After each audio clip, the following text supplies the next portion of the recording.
ஸ்ரீமதே ராமானுஜாய நமஹா. அடியவர்களே, மார்கழி மாதத்தின் குளிரில் ஆண்டாளின் தமிழ் வெப்பம் நம்மை அரவணைக்கத் தொடங்கிவிட்டது. நேற்று மழையை ஆளக்கூடிய வருணனை ஏவினோம். ஆனால் இன்று நம் மனதிற்குள் ஒரு பெரிய பயம். நோன்பு நோக்கிறோம் சரி, ஆனால் நாம் காலம் காலமாகச் செய்த பாவங்கள் இந்த நோன்பை நிறைவேற விடுமா? ஏனென்றால் சாஸ்திரங்கள் சொல்கின்றன, நல்ல காரியங்களுக்குத்தான் தடைகள் அதிகம் வருமாம். சக்கரவர்த்தி திருமகனான இராமனுக்கே பட்டாபிஷேகம் நடக்கும் நேரத்தில் தடை வந்ததே, நாம் எம்மாத்திரம்? எங்கள் பாவம் தடையாக நிற்குமே ஆண்டாளே என்று கலங்கிய பெண்களுக்கு, கவலைப்படாதீர்கள், அந்த தடைகளையெல்லாம் சுழுவாக போக்கும் வழி ஒன்று இருக்கிறது என்று நம்பிக்கையூட்டும் அற்புதமான பாசுரம்தான் மாயனை மன்னு வடமதுரை மைந்தனை. வாருங்கள், அந்த மாயக்கண்ணனின் ஜாலத்தை பார்ப்போம்.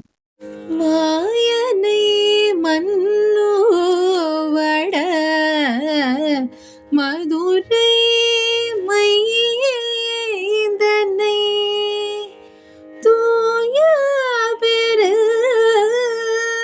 நீர் யமுனை துறைவனை ஆயர் கூலத்தினில் தோன்றும் மணி விளக்கை தாயை குடல் விளக்கம் செய்த தாமோதரனை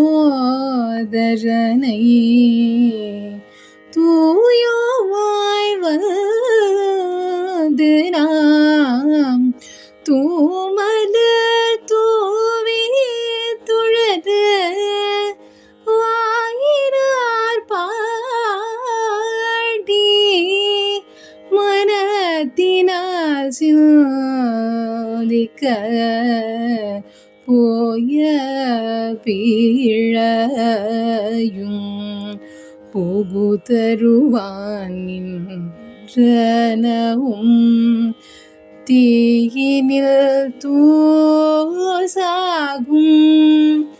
செப்பேலோரும் பாவாய்.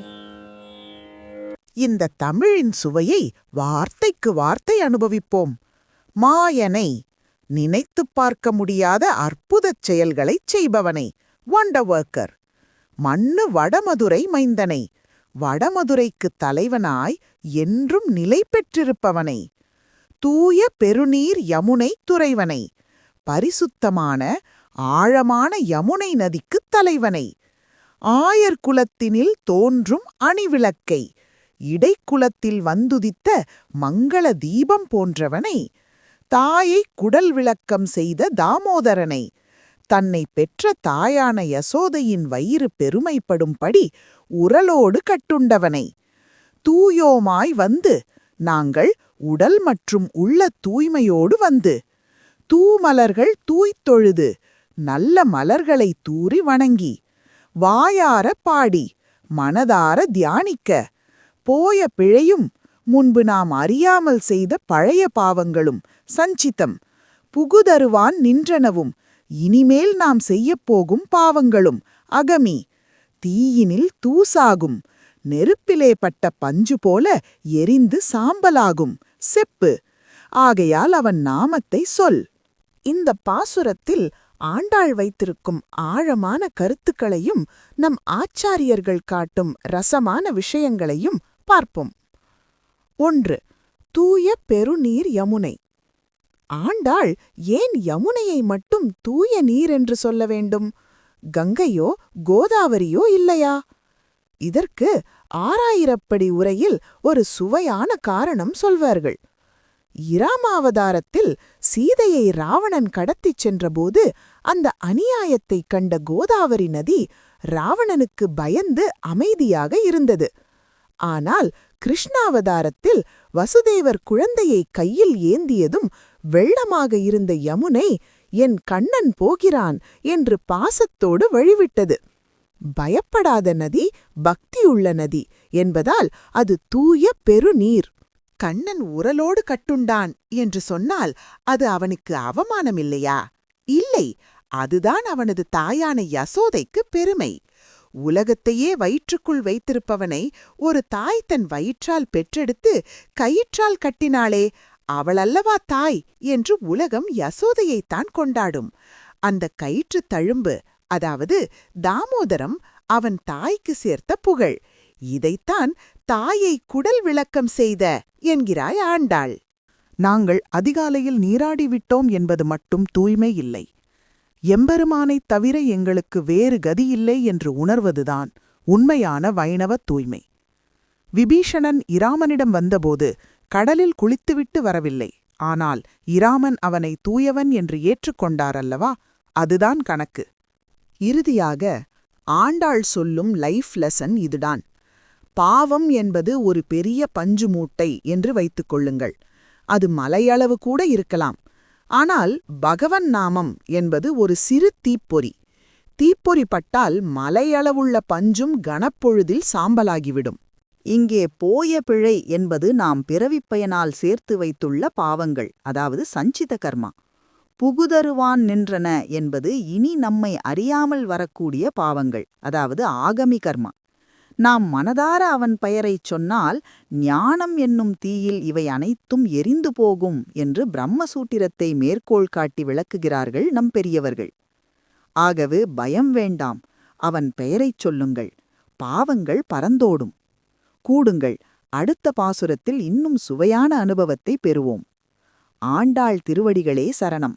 நம்மிடம் தர்மசாஸ்திரம், ஜோதிடம், புராணங்கள், ஸ்லோகங்கள் என்று அளவிட முடியாத அறிவுச் செல்வம் உள்ளது. ஆனால் இன்று அந்த அறிவை முறையாக படிப்பதும் தொடர்ந்து கற்றுக்கொள்வதும் வாழ்க்கையில் பயன்படுத்துவதும் எளிதாக இல்லை. பெரும்பாலும் நாம் பார்த்துவிட்டு கடந்து செல்கிறோம். ஆழமாக கற்கும் வாய்ப்பு குறைந்து வருகிறது. ஸ்வதர்மா எங்களைப் பற்றி 2018 முதல் ஸ்வதர்மா இந்த பாரம்பரிய அறிவை சரியாக புரிய வைத்து நடைமுறையில் கொண்டு வர வேண்டும் என்ற ஒரே நோக்கத்தோடு தொடர்ந்து செயல்பட்டு வருகிறது. நூலகம், பஞ்சாங்கம், ஆய்வு, வகுப்புகள், டிஜிட்டல் முயற்சிகள், இதுவரை செய்த அனைத்தும் அதற்காகத்தான். இப்போது நாங்கள் ஒரு முக்கியமான அடுத்த கட்டத்தை தொடங்க இருக்கிறோம்.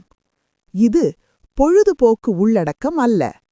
தர்மம், ஜோதிடம், புராணங்களை முறையாக படிக்க உருவாக்கப்படும் ஒரு கல்வித் தளம்.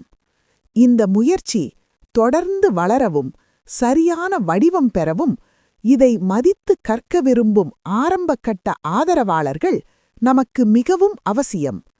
இந்த பயணத்தில் நீங்கள் ஒரு பங்காக இணைந்து கொள்ள விரும்பினால் கீழே கொடுக்கப்பட்டுள்ள தொடர்பு விபரங்கள் மூலம் எங்களை அணுகலாம். நாம் இணைந்து ஒரு அறிவு மரபை உறுதியானதாக உருவாக்கலாம்.